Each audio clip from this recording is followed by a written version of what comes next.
Hey everybody, Walty Wanderers, buckle up, strap in. We got a hard-hitting, pull no punches, no sugarcoating, and rainbows, no sunshine.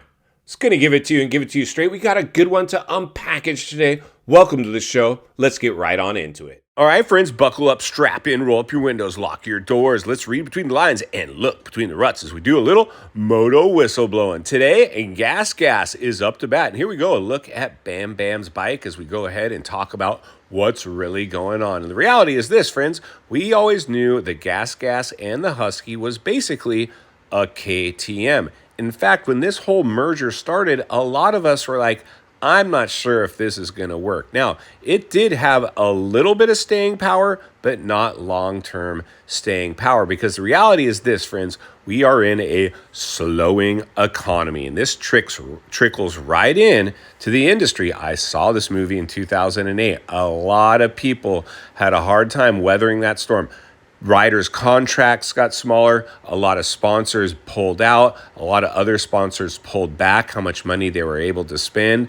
A lot of these riders had never lived through a recessionary time in the industry before, so they didn't really know how to handle it. This thing had a big trickle-down effect, and that's basically what we're seeing now. The writing on the wall of what's about to happen, not only to the industry, and specifically Gas and Husky, and potentially even a little pain for KTM as the KTM group umbrellas all these, is we're probably going to see this run industry wide. So for now, let's go ahead and just read a little bit of what's going on internally over at KTM, and then we'll get back to the studio and wrap this thing up. KTM parent company Pfeiffer Mobility Group has announced that it's cutting staff in its motorcycle business due to slowing sales. And there it is there, the bottom line. We cannot lose profits for our stockholders. We'll just start firing people instead. Let's keep reading. The staff cut, which has not been given a specific number by PRO Mobility Group, comes after a staff expansion that saw KTM double its staff with the growth in sales figures over the last 10 years. So what's that say to us? They overhired. They got in front of this. They got greedy when others are fearful instead of being fearful when others are greedy. And I can almost promise you the majority of that growth over the last 10 years was the last 4 years when they had a katana stimulus just thrown in to their company and the economy itself. So we are seeing a massive pullback. Let's keep reading. This reduction in personnel after years of rising employment is painful, a PRO Mobility Group statement reads, but necessary in order to maintain and secure the competitiveness of the production site. And there you go again. This one really hurts, but in order to protect our stockholders, we got to start letting people go. Let's keep going. The statement blames the slowing of sales in 2024 on market volatility in Europe and high interest rates in the U.S. And there it is there, friends. I mean, it's pretty much in black and white now. I mean, sales have dropped off a cliff. When? In 2024. Why? Because the economy came to a grinding halt due to rising interest rates and just overall market volatility, which is basically just a pullback. I mean, who could have expected this to go forever? This thing is playing out right in front of our very eyes. It's just doing it with Gas, Husky, and KTM. Let's keep going. As a result, PMG is reducing its production volumes at its Austrian base in Mattighofen. Sorry if I hacked that.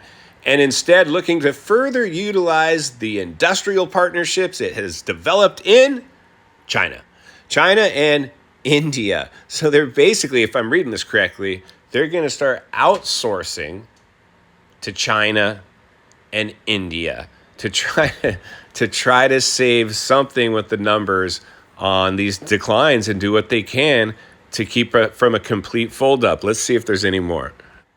Due to the increasing fragile supplier industry in Europe, the PMG statement reads, the PRO Mobility Group is utilizing the favorable economic condition in these regions to secure its competitiveness as an efficient and high-quality supplier industry being established there. So, whoa, wait a minute. Can you imagine?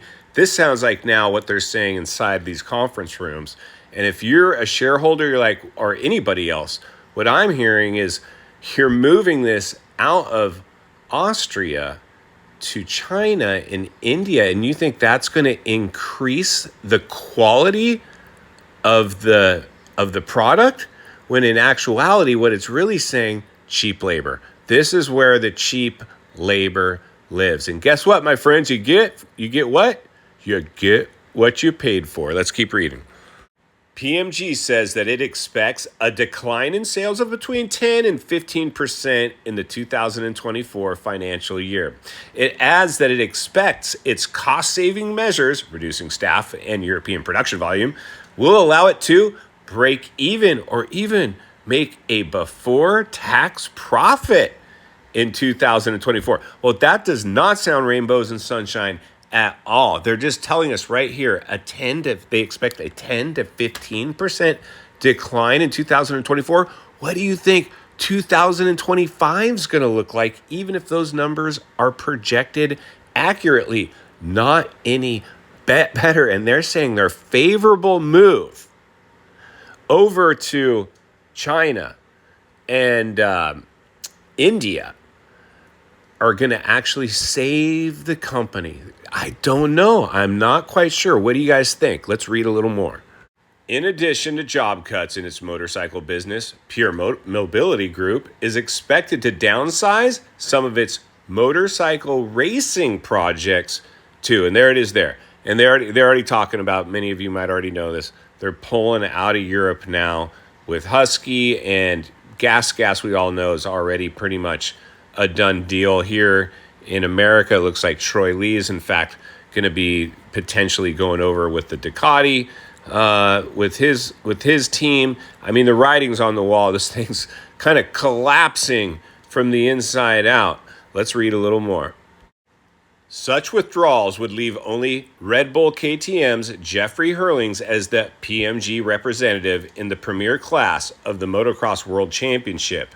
In MotoGP, we already know that Gas will no longer be the brand associated with the Tech 3 team, and that instead will be becoming the second Red Bull KTM team. So there it is there. I mean, not only are they pulling the plug on Gas and Husky, they're just reinstalling KTMs to potentially one, if not more, teams that they are actually pulling this brand. So this brand is now going to go virtually. I mean, it's still going to be available, but their presence, it's just no longer going to be in professional motorsports. The only reason they're probably hanging on right now to factory KTM is because of Hurlings. And I expect that to be the case even after Hurlings is no longer racing. KTM's going to go back to, that's what we're going to see potentially at the races. Now, you might see some privateers show up on Husky and Gas, but I don't think we're going to see a factory presence. I mean, why should we? They're basically a KTM anyway. Let's go ahead and jump back to the studio and wrap this one up. If you appreciate the content, I want to humbly ask you to give the video a like, subscribe to the channel, leave a comment below. I'd love to hear from you. Social media links in the description of this video if you'd like to follow me there, along with links to channels I've appeared on I think you might enjoy. If you enjoyed this video, you're going to love the next video, and there's an easy subscribe icon for your convenience. As always, thank you for your time. Don't go over the bars. God bless. I'll see you on the next video.